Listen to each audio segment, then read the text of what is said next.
ya. Gimana sih? Tadi di jalan gimana? Ada kendala apa enggak? Seperti macet kah? Atau gimana? Kebetulan jalannya nggak macet sih, cuma tadi ada beberapa perbaikan jalan aja. Oh, aman lah ya. Jadi sebelumnya di sini saya perkenalkan diri saya dulu. Sebelumnya saya Alisa Dilara Julia. Di sini saya akan menemani dan mendengarkan sesi konseling pada sore ini. Jadi tujuan saya di sini yaitu saya akan memahami, mendengarkan dan atau membantu Giselle menemukan jalan keluar pada hal-hal yang sedang Giselle hadapi. Oke, selanjutnya yang akan saya sampaikan yaitu segala hal yang Giselle sampaikan pada sesi konseling ini yaitu akan bersifat rahasia, kecuali jika ada hal-hal yang membahayakan untuk Giselle sendiri atau orang lain akan saya sampaikan, pastinya itu dengan pertimbangan yang akan saya sampaikan dengan pertimbangan yang terbaik.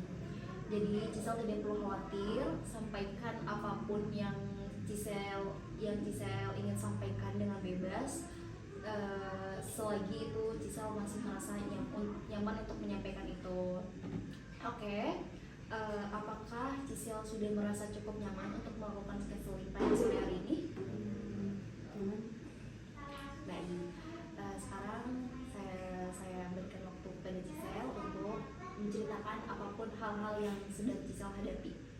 Iya, jadi saya sih mau ceritain soal kehidupan saya setelah saya putus. Jadi saya di pacaran udah sekitar 5 tahun lah. Terus baru-baru ini saya putus. Terus kayaknya masih ada rasa nggak terima gitu, karena putusnya juga nggak baik-baik gitu kan. Terus saya selama menjalani kehidupan ini tuh saya udah banyak melakukan kegiatan-kegiatan di luar hobi saya sebelumnya gitu Bu. Jadi saya sempat coba kegiatan untuk hiking, terus berenang, sama kemarin saya jalan-jalan sendiri juga gitu. Saya jalan-jalan ke Jogja, ke Bali gitu kan. Itu saya sendiri gitu, karena saya kayak sudah sangat tertekan gitu ya sama perasaan saya sendiri gitu. Jadi saya melakukan kegiatan itu selama sendiri, tapi selama saya sudah melakukan kegiatan itu tuh saya masih merasa kayak ada sesuatu yang masih mengganjal gitu sih Bu, gitu, kayak masih ada perasaan-perasaan yang nggak bisa saya terima dari kejadian-kejadian saya sebelumnya gitu kan. Padahal saya sudah melakukan banyak hal baru gitu kan, banyak kegiatan-kegiatan yang sudah saya lakukan gitu, tapi saya masih merasa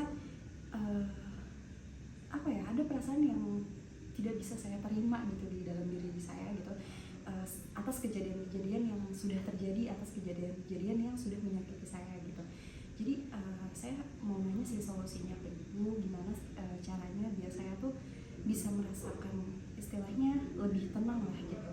Padahal kan maksudnya banyak juga nih Bu yang kayak bilang cobalah gitu kan kegiatan-kegiatan baru gitu kan, menyibukkan diri gitu kan. Tapi saya sudah coba untuk menyibukkan diri gitu, tapi saya masih merasa kayaknya saya masih belum bisa terima gitu. Saya masih belum bisa melupakan hal-hal yang menyakiti saya gitu. Itu sih. Oke, saya mengerti bahwa kamu sudah berusaha untuk merasa lebih baik dengan melakukan hal-hal yang menyenangkan. Tapi perlu kamu ketahui juga bahwa proses penyembuhan rasa sakit atau trauma itu, apalagi setelah putus dari hubungan, itu kadang-kadang tidak linier. Kadang-kadang meskipun kamu sudah melakukan hal-hal yang menyenangkan seperti berlibur, bermain dengan teman-teman kamu, atau mendatangi tempat-tempat yang kamu suka, itu tidak luka di dalam diri kamu itu tidak bisa langsung sembuh karena emosi kehilangan, kecewa, dan rasa tidak aman yang tertanam di dalam diri kamu itu, proses penyembuhannya akan butuh waktu.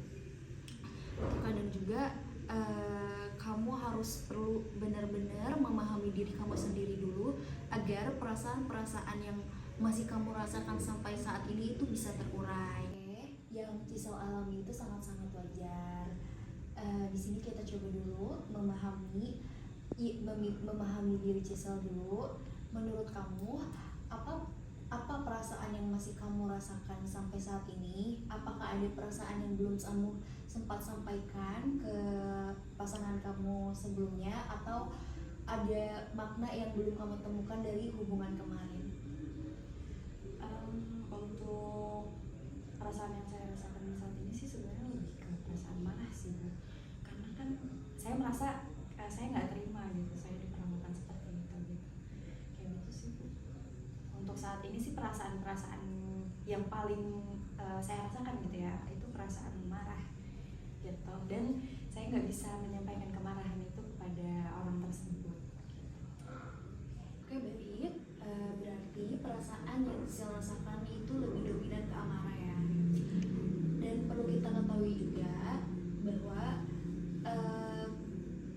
perasaan amarah yang Cisel rasakan itu sangat-sangat wajar, karena proses penyembuhan rasa sakit atau trauma setelah putus hubungan itu membutuhkan waktu yang lama, dan juga rentan waktunya itu tergantung diri Cisel sendiri. Di sini tadi juga udah jelaskan, ketika Cisel cerita seperti Cisel sudah melakukan hal-hal yang menyenangkan, seperti menurut psikologis itu kan cara meredam emosi menurut psikologis itu kan bisa juga dengan kegiatan fisik. Tadi Cisel sudah menjelaskan, Cisel sudah melakukan seperti hiking, olahraga yaitu seperti lari, renang, ataupun yang lainnya. Mungkin ketika nanti Cisel mempunyai waktu yang lebih luang, Cisel bisa melakukan kegiatan seperti journaling atau menulis surat untuk menulis perasaan-perasaan yang menurut Cisel itu tidak bisa disampaikan kepada orang lain, ataupun melakukan kegiatan seni ekspresif seperti menggambar, melukis, atau belajar alat-alat musik yang mungkin Cisel ingin pelajari. Mungkin dari kegiatan-kegiatan tersebut akan jauh membuat Cisel merasa lebih tenang, karena Cisel sudah bisa menyampaikan perasaan-perasaan yang Cisel belum bisa sampaikan atau Cisel ekspresikan.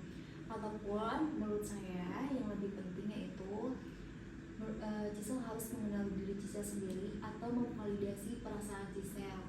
Seperti ketika Cisel marah, Cisel nggak boleh denial kayak, oh saya nggak boleh marah, saya nggak boleh seperti ini, tapi validasi perasaan itu.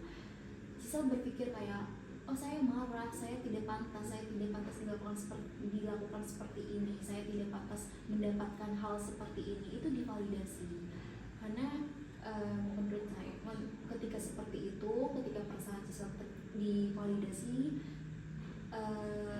lambat laun perasaan Cisel akan merasa lebih tenang, akan bakal terurai ke dalam diri Cisel seperti itu.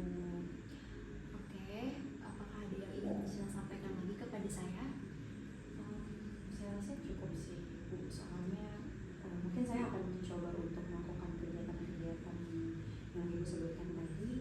Mungkin memang perasaan amarah saya karena memang saya tidak bisa menyampaikan rasa itu gitu, jadi mungkin itu masih itu perasaan yang masih saya sering rasakan gitu. Jadi saya rasa saya untuk hari ini saya cukup sih konselingnya. Oke, baik. Jika nanti kalau ada hal-hal yang ingin Cisel komunikasikan lagi kepada saya, Cisel bisa menghubungi saya, atau kita akan membuat jadwal sesi konseling selanjutnya. Baik. Terima kasih ya Cisel. Iya, makasih juga Ibu. Saya jadi membantu juga. Oke, semangat ya. Terima kasih.